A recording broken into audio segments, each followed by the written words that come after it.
bonjour à tous. Je suis ravie d'être avec vous cet après-midi. Je pense qu'on va parler de thèmes très importants et je serai aussi très heureuse de vous écouter par la suite. Peut-être juste avant de commencer, je voulais remercier Yvan pour sa confiance et puis peut-être pour 3 points que j'ai particulièrement appréciés quand je travaille avec lui. Tout d'abord, il a à cœur d'objectiver les faits. Et plus je travaille pour plusieurs URPS, pour plusieurs, que ce soit des acteurs privés ou publics de l'accès aux soins et de la santé, il y a quand même un parti pris avec un aspect dogmatique ou parfois politique qui peut être assez fort. Et on a tendance à orienter les faits vers ces parties-là, vers cet esprit-là. Et je crois qu'Yvan, on accorde la même importance au fait d'objectiver les faits. Et ça, c'est très agréable. J'ai une formation scientifique et la rigueur est quand même assez... et mon cheval de bataille, et donc c'est agréable. Voilà, les faits sont les faits, point. Les chiffres sont les chiffres, point. Donc, le deuxième point, c'est donc la rigueur et l'exigence que Yvan a eu pour ce travail. Et c'est un plaisir, c'est ce que j'aime.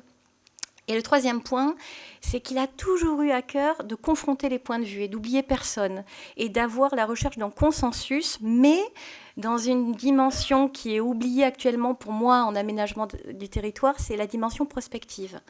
Je crois que c'est bien de savoir faire des points de vue, des états des lieux aujourd'hui de ce qui se passe, mais ce qui est important, c'est demain, et vous le savez.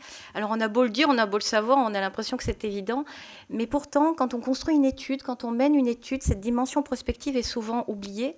Et là, pourtant, c'est quelque chose qui revenait à chaque fois, et pour moi, en tout cas, ça a été particulièrement important. Voilà. Génial. Et il marche le pointeur ? À la fac, il ne marche jamais. C'est mon petit cadeau. Parfait, merci. Alors, c'est dans ce sens. Ok, parfait. Donc, je ne vais pas revenir, je vais essayer d'être la plus synthétique possible parce que ce qui est intéressant, c'est d'échanger avec la salle après. Donc, je ne vais pas vous encombrer. L'étude est très riche. Donc, ce n'est pas évident de vous la présenter en 25-30 minutes. Mais je vais essayer d'insister sur les points les plus marquants de cette étude. Donc, ce que vous devez retenir, parce qu'Yvan a très bien présenté les choses et dans quel état d'esprit cette étude a été faite, je ne vais pas revenir dessus. Peut-être vous pouvez simplement retenir qu'il y a 2 volets à cette étude. Un volet quantitatif, où on a analysé les indicateurs quantitatifs les plus récents de l'offre et de la demande de soins, aussi dans une dimension prospective, on le verra. Et puis tout un volet qualitatif, où on a voulu interroger vraiment les personnes clés de l'accès aux soins pour savoir quel était leur diagnostic de la situation aujourd'hui en Île-de-France, mais aussi leurs propositions pour demain, toujours dans cette analyse prospective. Donc, très rapidement, qu'est-ce que nous apprennent les chiffres les plus récents qui viennent de paraître actuellement? C'est qu'il y a des trajectoires opposées, diverses. Quand on regarde les éléments par département, ici, on regarde l'évolution de la population, parce que c'est important, dans adéquation offre-demande, il y a le côté demande. Alors, je ne vais pas revenir là parce qu'on n'a vraiment pas le temps entre les besoins et la demande. Alors, les besoins est une notion un petit peu plus théorique, c'est ce qu'il faudrait à la population en théorie. Mais attention, à partir du moment où un besoin n'est pas exprimé par un habitant, tout simplement parce qu'il n'en a pas conscience d'avoir besoin ou parce qu'il reporte des soins ou parce qu'il renonce à telle ou telle question, eh bien le besoin ne se transforme pas en demande. Donc nous, dans les indicateurs statistiques et dans les différentes bases de données, nous avons la demande et puis la demande réalisée, c'est-à-dire le soin consommé. Donc ce ne sont que des notions différentes, mais là on est dans la demande. Donc c'est pour ça qu'on regarde... Alors, la population, l'évolution de la population, et qu'est-ce que vous devez retenir? C'est qu'en fait, le taux d'évolution de la population en Île-de-France est plutôt positif. Il évolue de 0,34% par an. Donc c'est un taux d'évolution annuel. Mais sauf le département de Paris, que vous voyez ici, qui a une trajectoire inverse par rapport aux autres. Et le département qui est le plus dynamique, c'est celui de la Seine-Saint-Denis, où on observe une dynamique de 0,88% d'augmentation de la population par an, expliquée par une forte natalité, alors qu'il y a un déficit migratoire qui est quand même le deuxième le plus important parmi les départements franciliens. Et on prévoit, il faut quand même l'avoir un petit peu en tête quand on parle d'accès aux soins en kinésithérapie, qu'en 2040, selon des modèles statistiques assez fiables, ils ont toujours montré leur pertinence de l'INSEE, des modèles ONFAL qui prévoient la population à long terme. On prévoit un excédent de population en Seine-Saint-Denis de 100 000 habitants. Donc il faut aussi faire attention à ces territoires-là qui seront d'autant plus fragiles. Vous pouvez aussi retenir que dans notre région, il y a 220 bassins de vie canton-ville. C'est l'abréviation qui est ici, bassin de vie canton-ville, qui correspond à des unités fonctionnelles à peu près cohérentes en termes de bassin de vie dans la région. Et c'est repris par la DGOS, par le ministère, c'est la maille territoriale utilisée, qui n'est pas évidente parce qu'elle a l'intelligence d'aller au-delà des limites administratives. Donc elle n'est pas circonscrite au département et à la région. Donc c'est très intelligent parce qu'on a pris les flux réels de la population qui forment des entités sur la vie réelle des gens. Par contre, ce n'est pas évident à traiter d'un point de vue administratif, politique, parce que ce n'est pas circonscrit au département. Qu'est-ce qu'on peut dire ensuite? Alors là, on avait la photographie par département.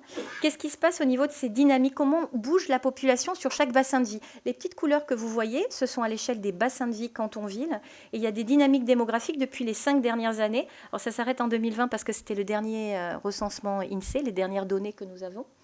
Et on peut voir qu'en fait, il y a des couleurs très différentes. Quand on est dans les couleurs froides et bleues, c'est là où le déficit de population est le plus important depuis 5 ans. Et plus on va vers les couleurs chaudes, les couleurs rouges, eh bien c'est là où il y a un maximum de population. C'est pour ça que vous voyez qu'en Seine-Saint-Denis, eh bien c'est ce qu'on disait, il y a une population qui est quand même particulièrement dynamique et attractive. Par contre, plus on s'éloigne, on voit qu'il y a des poches territoriales où il y a un déficit de population qui est quand même assez important, et ça, il faudra le prendre en compte. Globalement, qu'est-ce qu'on peut retenir? Eh bien, c'est qu'en France, on a un taux d'évolution annuel depuis 5 ans sensiblement le même qu'en Île-de-France. Les données sont sensiblement identiques. Ensuite, si on s'intéresse plus précisément au niveau des kinésithérapeutes, lorsque l'on regarde l'évolution en bassin, oui, donc c'est un petit peu bougé la mise en page, mais ce n'est pas grave, vous arrivez à avoir quand même les années ici et puis les graphiques là. Je compare à chaque fois les données, l'analyse démographique des kinés par rapport à la France que vous voyez en orange et en Île-de-France. Et bien là, on est toujours surpris parce qu'on s'imagine qu'en Île-de-France, eh bien, il y a pléthore d'offres de soins et qu'on est plutôt en excédent. Et bien là, vous voyez qu'en fait, au niveau de la dynamique, elle est beaucoup plus faible au niveau du nombre. Et ici, ça m'embête un peu parce qu'elle m'a... Oui, là, ici, c'est pas écrit parce que les titres ont été enlevés de ma présentation. Bon, c'est pas grave. Là, c'est le nombre de kinés et là, c'est la densité. Donc, vous voyez que rapporté au nombre d'habitants, la dynamique est relativement plus faible ici, en Île-de-France. C'est ce que vous devez retenir. Donc, on est à plus 11% en 5 ans et plus 15% au niveau de la France en 5 ans. Ensuite, qu'est-ce que ça donne d'un point de vue territorial? Donc là, vous avez simplement la densité. Lorsque la couleur, le gradient de rouge est le plus faible, c'est lorsque les densités sont les plus faibles. Et ça va jusqu'à des classes qui vont entre 20 et 50 kinésithérapeutes pour 10 000 habitants. Donc il y a encore une fois de très fortes densités suivant les territoires. Donc c'est toujours compliqué de donner les résultats par département et par région. C'est toujours très très frustrant. Et c'est là où on voit que la maille des bassins de vie prend toute son importance. Et heureusement, elle commence à faire foi et à faire sens. Même, je travaille beaucoup pour les spécialistes médicaux en ophtalmo, en chirurgie. Et je travaille beaucoup pour eux. Et même à leur niveau, le bassin de vie reprend de l'importance. Donc ça me paraît être particulièrement pertinent et cette carte le montre, vous voyez la différence. Là, je vous ai mis juste à titre d'exemple quels sont les arrondissements où finalement la densité de kinésithérapeutes est la plus élevée. Donc on voit que c'est tous les premiers arrondissements, les arrondissements de Paris. Et à l'inverse, là où, vous voyez, on a même 0 à Fontenay, c'est des tout petits bassins de vie canton-ville, mais on a des densités extrêmement faibles. Et on retrouve beaucoup de bassins de vie aussi des Yvelines. On voit qu'il y en a vraiment dans tous les départements où il y a une grande diversité. Une fois qu'on a pris la photographie, c'est ce qu'on voyait tout à l'heure en 2023, comment évoluent ces bassins de vie? Et c'est ça qui est très important, ce sont les trajectoires de territoire. Et c'est ce qui nous permet d'anticiper au maximum ce qui va se passer dans les 5 prochaines années. Et là, ce que vous voyez en vert, c'est là où il y a une densité qui est plutôt dynamique, plutôt on évolue vers quelque chose de plutôt positif. Et plus on va vers les couleurs rouges foncées, eh bien c'est là où on a les chutes de densité les plus fortes entre 2018 et 2023. On prend toujours les 5 dernières années, c'est le plus parlant. Que nous apprend cette carte? Eh bien, c'est que pour la région Île-de-France, on note en 5 ans une augmentation de la densité de 0,9 pour 10 000 habitants, 0,9 kinés pour 10 000 habitants, alors qu'en France, on a une dynamique beaucoup plus forte, qui est de 1,6 pour 10 000 habitants. Et là, encore une fois, on voit les bassins de vie qui ont perdu le plus. Il y en a beaucoup dans les Yvelines. On voit Le Perret, les Essarts, et puis La Chapelle-la-Reine. Il y a plusieurs, là c'est à titre d'exemple. Et par contre, ceux qui gagnent, on retrouve des arrondissements parisiens, mais aussi Nanterre, Nemours, Nogent-sur-Marne, Villiers-sur-Marne. Donc, il y a des... Oui. Oui, alors là, c'est les bassins de vie qui ont été découpés d'une certaine manière. Et effectivement, ce sont des territoires alors, qui sont plus petits, mais effectivement, on le retrouve de l'autre côté également. Ensuite, autre point qui est important de regarder quand on regarde les indicateurs de l'offre et de la demande les plus récents, c'est quand même comment vieillit la population des kinésithérapeutes. Toujours pareil dans l'idée d'anticiper la baisse de la démographie et les départs à la retraite. Et de viser sur des territoires un petit peu plus finement, ceux du bassin de vie, là où il y a une part de kinésithérapeutes âgés de 60 ans et plus qui serait supérieure à la moyenne et surtout supérieure à 50% pour pouvoir essayer d'anticiper les choses. Donc c'est ce que vous voyez ici. Là, en bleu foncé, ce sont les bassins de vie canton-ville où la part de kinésithérapeutes âgés de 60 ans et plus est supérieure à 50%. Donc heureusement, on est rassuré. La population est relativement jeune. L'âge moyen en Île-de-France est de 41 ans, avec un âge médian à 38 ans et une majorité de praticiens. Il n'y a que ces deux bassins de vie qui sont concernés par le vieillissement. Donc c'est rassurant quand je travaille pour les médecins généralistes, ce n'est pas du tout la même donne. Et c'est beaucoup, beaucoup plus inquiétant. J'ai noté ici, mais je ne veux pas rester trop longtemps sur cette question-là. Voilà, il faut bien faire attention à la population, évidemment, qui entre. Et donc, au quota d'admission en IFMK, c'est un enjeu crucial pour essayer d'anticiper la baisse de la démographie des kinésithérapeutes à court terme. Passons maintenant, après avoir vu ces éléments qui permettent de rappeler les chiffres les plus récents et le contexte actuel de l'offre, on peut s'intéresser à présent au zonage à proprement parler. Donc voici le zonage, alors pas actuel puisqu'il date d'hier, aujourd'hui il est rentré en vigueur comme le rappelait Yvan, mais voilà très rapidement, il y a un nombre de bassins de vie canton-ville basculables par département, une population associée et puis une part de cette population qui est représentée ici. Ici, vous avez, pour rappel, les 4 catégories du zonage qui sont rappelées ici, avec le nombre de bassins de vie associés et qui peut être basculé. Donc ça, ce sont les données assurance maladie 2024. Et voilà ce que ça donne. Donc qu'est-ce que nous apprend cette carte, qui date donc d'hier, qui était valable hier? Vous avez ce qui est entouré, les bassins de vie qui sont avec un contour bleu, c'est ceux qui étaient jugés comme basculables par l'assurance maladie, qui étaient classés parmi les 55 qui sont là.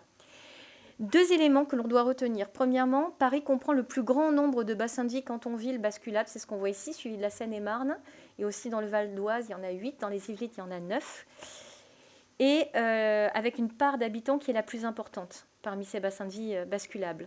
Ensuite, ce qui est important de regarder, c'est où sont les bassins de vie canton-ville qui sont classés en zone très sous-dotée.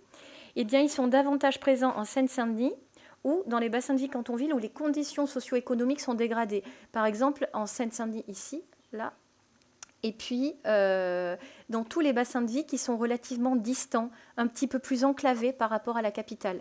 C'est ce que vous voyez là. Donc en fait, on retrouve toujours, et c'est là où c'est intéressant quand on dit que l'Île-de-France est une illustration de ce qui se passe en France. Et je crois que partout en France, quelles que soient les régions que j'ai pu étudier, on retrouve ces 2 composantes, c'est-à-dire soit une fragilité socio-culturelle importante, où il faut accompagner l'accès aux soins et l'améliorer dans ces territoires-là, soit des territoires particulièrement enclavés.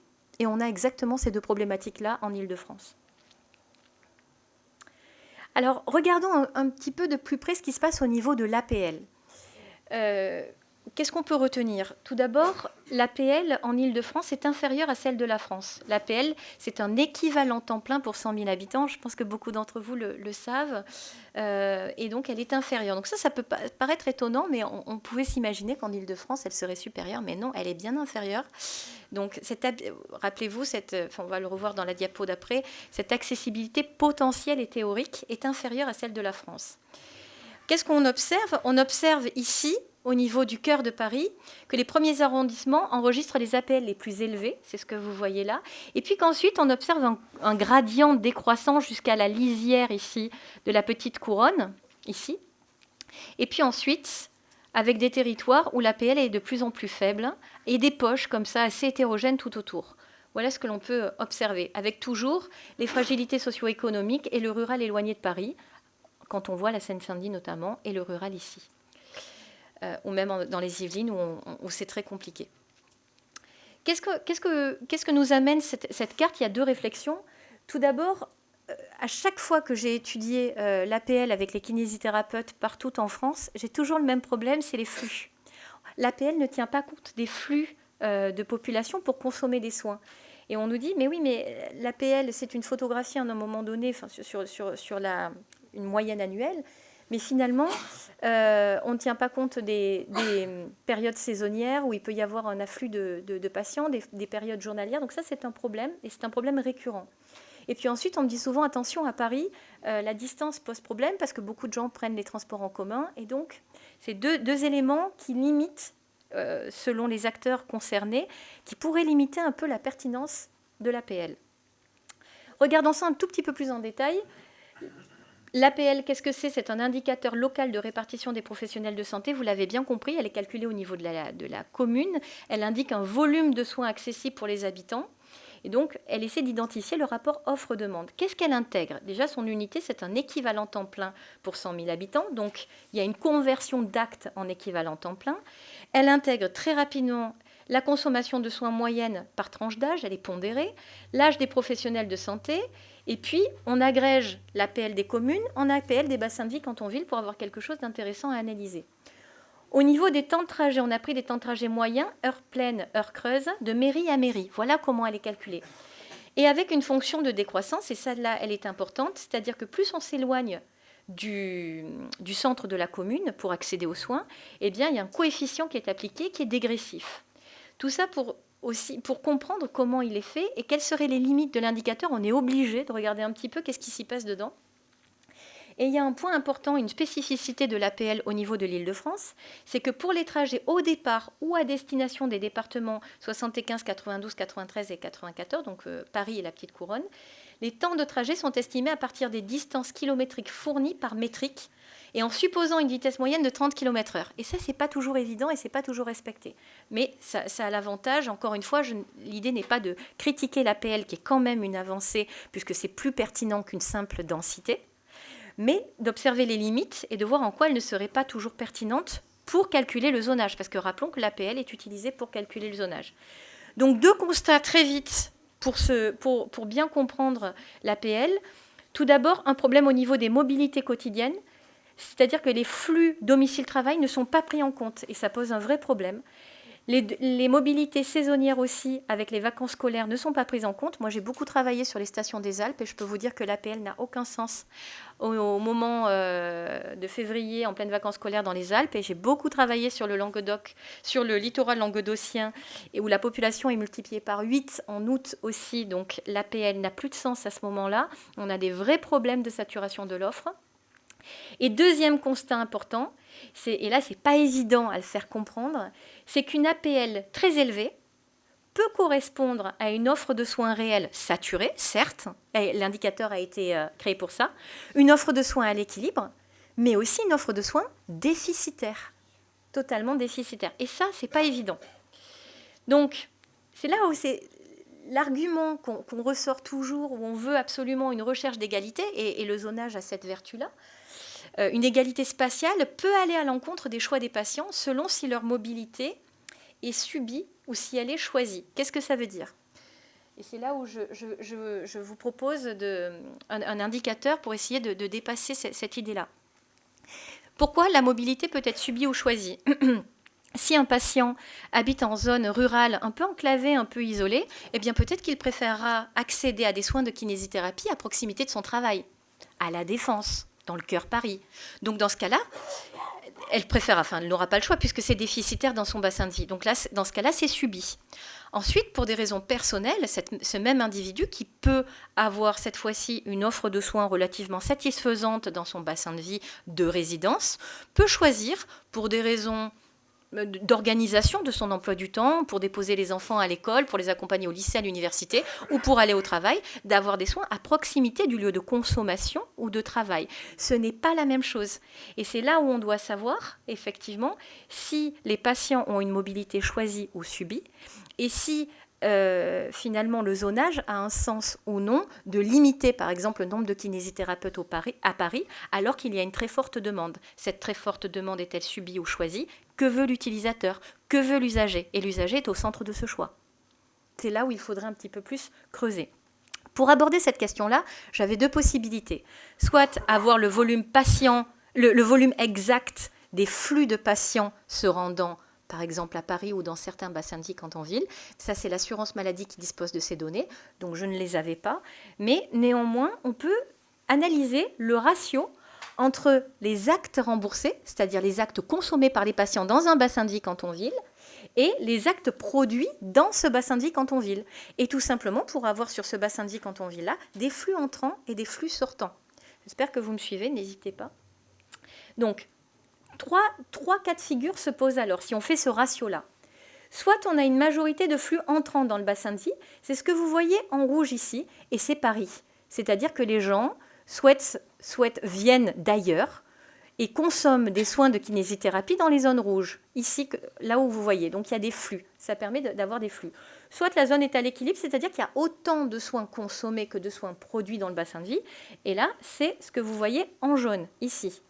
Et à l'inverse, il y a des flux qui sont sortants, c'est-à-dire que le nombre d'actes remboursés est inférieur aux actes produits et inférieur. Alors donc j'ai mis tous les ratios pour que ce soit, et c'est bien expliqué dans le rapport, vous pourrez le voir. Et là, ça permet d'avoir une carte un peu plus dynamique intégrant des flux. Et on voit que dans certains cas, l'APL ne tient pas compte des flux entrants. Et il peut y avoir une APL forte, mais avec une saturation de l'offre liée au flux et à la mobilité des gens. C'est ce que vous voyez ici. Donc c'est une approche qui permet une meilleure adéquation entre l'offre et la demande de soins. On pourra en reparler. Pour synthétiser et pour aller vite, vous avez bien compris que notre sujet avec Yvan ici, c'était de bien comprendre, de bien identifier l'adéquation offre-demande sur les territoires. Qu'est-ce qu'on a fait? On a regardé les soldes naturels et les soldes migratoires de la population, comment elle a évolué à l'échelle fine, ça c'était très important, l'échelle des bassins de vie canton-ville. On a regardé aussi le vieillissement de la population, où est-ce qu'il fallait prévoir la population qui était âgée de 75 ans et plus et comment elle évoluait. On a regardé aussi l'état de santé, c'est-à-dire que le rapport offre-demande va évoluer suivant par exemple un indicateur qui est souvent repris et reconnu par l'assurance maladie ou par la DGOS, qui est le pourcentage de patients en ALD, affection de longue durée. Et ça, c'est un indicateur que l'on va regarder, mais aussi on regardera dans la diapo d'après les fragilités socio-économiques. Que nous montre cet indicateur-là? C'est qu'en Île-de-France, la part est inférieure à celle de la France. On est à 13, presque 14%, alors qu'en France, on est à 16%. C'est relativement proche. Mais par contre, le pourcentage de patients en ALD par bassin de vie n'est pas le même. On a une forte hétérogénéité. Qu'est-ce qu'on observe ici? Que finalement, là où le pourcentage d'ALD est le plus élevé, c'est à l'est et au sud de la Seine-et-Marne, avec des pourcentages qui dépassent les 24%, près d'un quart de la population en ALD. Également en Seine-Saint-Denis, c'est ce qu'on voit à la poche ici, là, et dans le sud de l'Essonne. Voilà. À l'inverse, on sait que les Yvelines sont un petit peu plus... ont parfois des niveaux de diplôme au niveau de l'INSEE un peu plus élevés, une richesse socio-économique aussi un petit peu plus élevée, donc un petit peu moins enclin avec des affections en longue durée. Autre indicateur à intégrer dont on ne parle pas souvent, et il faut aussi le prévoir toujours dans cette adéquation offre-demande, c'est la complémentaire santé-solidarité. Et là aussi, on voit qu'il y a des éléments assez différents. Alors par contre, en Île-de-France, la part est proche de celle de la France. On est à 0,4% de différence. Et les écarts sont très importants. En Yvelines, effectivement, cette part-là, c'est ce qu'on vient de dire à l'instant, est particulièrement faible. Par contre, il y a des poches très importantes au niveau de la Seine-Saint-Denis qui marquent effectivement des fragilités socio-économiques importantes. Et là aussi, il faut en tenir compte. Enfin, un élément important, vous l'avez compris, qui me tient à cœur, c'est la prospective. Où est-ce qu'on va? Comment on anticipe l'accès aux soins de demain? Et donc, avec Yvan, on a souhaité regarder... Que pourrait donner une projection de la densité à un horizon assez court, celui de 2028, pour voir comment pourrait évoluer la densité des kinésithérapeutes. Donc ces données s'appuient sur les données ONFAL 2022 de l'INSEE. Ce que vous voyez ici, c'est la densité actuelle par département en 2023. Vous allez me dire, mais vous adorez les bassins de vie, mais vous avez choisi de faire par département. Alors là, c'est normal, c'est parce qu'il s'agit de projection. Et même l'INSEE ne souhaite pas aller à une maille inférieure à l'échelle départementale parce qu'on ne sait pas, il y a un facteur inconnu qui est relativement fort. Et si on veut que la statistique soit fiable et soit représentative, il faut absolument rester à l'échelle du département. On n'a pas de visibilité au-delà. Les modèles ne sont pas assez robustes. Donc ça, c'est la situation aujourd'hui. Et là, vous avez deux scénarios. Un scénario, je dirais peut-être le plus plausible, et un scénario un petit peu plus pessimiste. Alors peut-être que la réalité sera entre les deux. Pour faire très court, le premier scénario prévoit une densité régionale de 9,9 kinésithérapeutes libéraux pour 10 000 habitants, donc soit 0,9 de plus que la situation actuelle. Et en fait, elle s'appuie sur une évolution. On a regardé l'évolution des kinésithérapeutes ces dernières années et on a prolongé de manière linéaire l'évolution des kinésithérapeutes en supposant que leur croissance serait de la même manière tout autant dynamique et en prenant bien sûr la population INSEE qui a été projetée. Et l'autre modèle, c'est si le nombre de kinésithérapeutes est stable, reste le même qu'aujourd'hui, mais avec une population qui évolue selon les prévisions du modèle ONFAL. Et donc là, on obtient des densités, puisque l'échelle est la même ici, c'est l'échelle qui est là, qui n'est pas la même. Et il faut absolument, c'est là où on voit qu'il faut absolument que la population de kinésithérapeutes augmente pour qu'on puisse avoir des densités à peu près similaires à ce que nous avons là aujourd'hui, parce que la demande va nettement augmenter.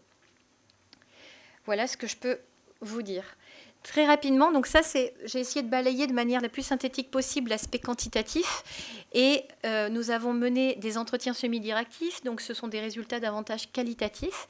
Et là, je vais laisser surtout la salle s'exprimer pour compléter les analyses que vous retrouverez dans le livret qui vous a été donné, dans le rapport. Donc, pour vous les présenter très rapidement, comment est-ce qu'on a mené ces entretiens semi-directifs ? Ils ont duré une trentaine de minutes à peu près, et il n'y a eu que 2 questions pour laisser justement le maximum de possibilités à la personne interviewée de répondre selon ses souhaits. 2 questions ont été posées, toutes simples. Tout d'abord, quelle est votre analyse de la situation actuelle de l'accès aux soins dans la région ? Et évidemment, quelles sont vos propositions pour améliorer cet accès pour demain ? C'est ce que vous retrouverez dans ces livrets-là.